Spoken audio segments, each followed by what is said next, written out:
আমার নাম হলো রাহুল বিশ্বাস। আমি কালীঘাট হাই স্কুলে পড়ি। এই বছর আমি মাধ্যমিক দেবো।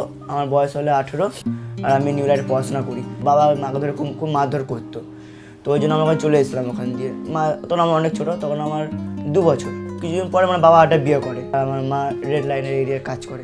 এখানকার পরিবেশ বলতে গেলে কেউ যে মন লাগিয়ে পড়তেও চায়, তো সকালে সে প্রথম ঘুম দিয়ে উঠেই মানে মানে তুমি না মানে খারাপ শুনতে পাবে যে নিউ লাইটার নাকি বয়সন তৈরি করছে।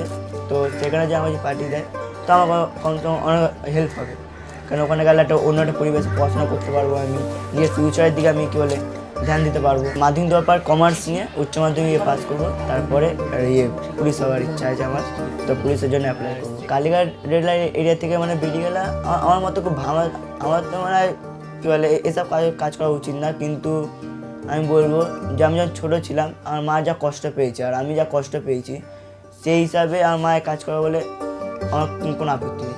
কিন্তু আমি যখন নিজের পায়ে যখন দাঁড়াবো, আমি কী বলে আমি মাকে কমসে কম এই কালীঘাট থেকে আমি মানে সরিয়ে অন্য কোথাও রাখবো।